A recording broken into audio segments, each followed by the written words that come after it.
ഈ ഒരു പെട്ടി കാരണം തലവേദന പിടിച്ചൊരു ദിവസമായിരുന്നു. ബാംഗ്ലൂരിൽ നിന്ന് തിരിച്ച് നാട്ടിലെത്തിയിട്ട് ആദ്യ ദിവസം, അതായത് ഡേ 1. ഈ കാണുന്നതാണ് എന്റെ അമ്മ, പേര് ഷീബ. ഇന്ന് അമ്മ എന്നോട് ആക്രി കൊണ്ടുപോയി കൊടുക്കാനുണ്ടെന്ന് പറഞ്ഞപ്പോൾ ഞാൻ ചെറുതായിട്ടൊന്ന് എന്നെ ഉദ്ദേശിച്ച് പറഞ്ഞാണോ എന്ന് തെറ്റിദ്ധരിച്ചു പോയി കേട്ടോ. ഭാഗ്യത്തിന് അമ്മ കാര്യം പറഞ്ഞതാ. എന്നേക്കാൾ പ്രായമുള്ള കുറച്ച് പേര് വീടിന്റെ പിന്നാമ്പുറത്തിരിപ്പുണ്ട്. അപ്പൊ ഞങ്ങളുടെ ഇന്നത്തെ പരിപാടി അതാണ്, ആക്രി വെറുക്കുക, കൊണ്ടുപോയി കൊടുക്കുക. പണ്ട് പാടത്ത് കൃഷി ഉണ്ടായിരുന്നപ്പോൾ വാങ്ങിയ മണ്ണെണ്ണ മോട്ടറും അച്ഛന്റെ അമ്മയുടെയും കല്യാണത്തിന് മുന്നേ അമ്മ വെള്ളം മുക്കി കഷ്ടപ്പെടാതിരിക്കാൻ അച്ഛൻ വാങ്ങി വെച്ച മോട്ടറും അച്ഛൻ പണ്ട് കുവൈത്തിൽ നിന്ന് വരുമ്പോൾ കൊണ്ടുവന്ന അലാക്കിന്റെ ഒരു പെട്ടിയും പിന്നെ കുറച്ച് പ്ലാസ്റ്റിക്കും തുരുമ്പ് കമ്പികളും ഇതൊക്കെയാണ് കൊണ്ടുപോകാനുണ്ടായത്. വിലപിടിപ്പുള്ള എന്തെങ്കിലുമൊക്കെ ഏറ്റുകളെടുത്ത് ചാക്കിലിടുന്നുണ്ടോ എന്ന് ചെക്ക് ചെയ്യാമെന്നാണ് എന്റെ അച്ഛൻ. ഈ നാണം കുടുങ്ങി നിൽക്കുന്നത് എന്റെ കുഞ്ഞുപങ്ങളാണ് കേട്ടോ. 3 മാസത്തിന് ശേഷം ഇപ്പോഴാണ് അവള് ഞങ്ങളെ കാണുന്നത്. ഞങ്ങൾ രാവിലെ വീട്ടിൽ ലാൻഡ് ചെയ്യുമ്പോൾ അവള് സ്കൂളിലായിരുന്നു. അപ്പൊ നമുക്ക് പോയിട്ട് അവിടെ നിന്ന് വെയിറ്റ് തൂക്കി നോക്കണം. അച്ഛന്റെ വണ്ടി ഗാഡി ഉണ്ട് അവിടെ, ഓട്ടോ, അതിൽ കുത്തി നിറച്ചിട്ടാണ് പോകാൻ. അവസാനം വണ്ടിയിൽ എവിടെയൊക്കെ സ്പേസ് ഉണ്ടോ അവിടെയൊക്കെ ഞങ്ങൾ സാധനങ്ങൾ കുത്തി നിറച്ചിട്ടുണ്ട് കേട്ടോ. ഇനി കയറാനുള്ളത് അമ്മയും മിന്നും മാത്രം.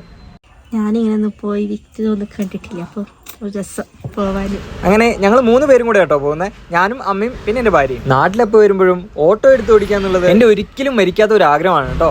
ഒരു 2 വർഷം മുന്നേ വരെ ഞാൻ ഓട്ടോ ഓടിച്ചിരുന്ന ഓട്ടോ സ്റ്റാൻഡാണ് കേട്ടോ ഇപ്പൊ നിങ്ങൾ കാണുന്നത്. അങ്ങനെ ഞങ്ങൾ സ്ക്രാപ്പ് ഷോപ്പിലെത്തി ഓരോരുത്തരായി ഇറങ്ങാൻ തുടങ്ങി കേട്ടോ.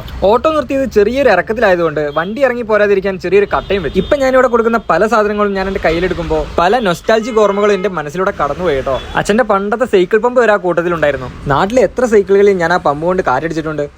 എല്ലാം ഓരോ ഓർമ്മകൾ. അങ്ങനെ പണ്ടത്തെ പോരാളികളെ ഓരോന്നോരോന്നായി തൂക്കാൻ തുടങ്ങി. ഇതെല്ലാം കൂടെ വിറ്റ് കിട്ടുന്ന പൈസക്ക് എനിക്കെന്താ വാങ്ങിത്തരാ അമ്മ എന്ന് ചോദിച്ചപ്പോൾ നിനക്ക് ചോക്ലേറ്റ് വാങ്ങിത്തരാന്ന് പറഞ്ഞ മുതലാണ് ഈ നിൽക്കുന്നത്. കൊണ്ടുപോയ എല്ലാം അവരെടുത്തു, പക്ഷെ ആ പെട്ടി മാത്രം എടുത്തില്ല. ചോദിച്ചപ്പോൾ ഹരിതകർമ്മസേന കൊണ്ടുവന്ന പറഞ്ഞ. എന്നാ പിന്നെ അങ്ങനെ ആട്ടൊന്നും പറഞ്ഞ് പെട്ടിയെടുത്ത് വണ്ടിയിലിട്ട് ഞാൻ ആ ഡിക്കി അങ്ങ് ക്ലോസ് ചെയ്തു. അപ്പോഴേക്കും നമ്മൾ കൊണ്ടുപോയ സ്ക്രാപ്പിന് പുള്ളിക്കാരൻ വിലയിടാൻ തുടങ്ങി. ഈ പൈസ കിട്ടിയിട്ട് പലതും വാങ്ങാമെന്ന് സ്വപ്നം കാണുകയാണ് ഞാനും അമ്മയും. വീഡിയോ മൊത്തം എടുത്തത് മിന്നൂസ് ആണെന്ന് പ്രത്യേകം പറയാൻ പറഞ്ഞിട്ടുണ്ട്. ഒരു 5 മിനിറ്റിന് ശേഷം ഒരു ലിസ്റ്റ് അങ്ങ് കൈ തന്നു, കൂടെ പണവും. അങ്ങനെ ആകെ മൊത്തം 3395 രൂപയാണ് കേട്ടോ കിട്ടിയത്. ആ വില അങ്ങ് കണ്ടപ്പോൾ ആഗ്രഹങ്ങളും പ്രതീക്ഷകളും മൊത്തം വെള്ളത്തിലായെന്ന് പറഞ്ഞുകൊണ്ട് കുറച്ച് പാലും വെള്ളം വാങ്ങി ഞങ്ങൾ വീട്ടിലേക്ക് പോവാണ്. വിഷമം മാറാനായി കുറച്ച് പായസമെങ്കിലും വെച്ച് കുടിക്കാലോ. അങ്ങനെ പെട്ടി ഡിക്കിയിലാക്കി ഞങ്ങൾ തിരിച്ച് വീട്ടിലേക്ക് തന്നെ.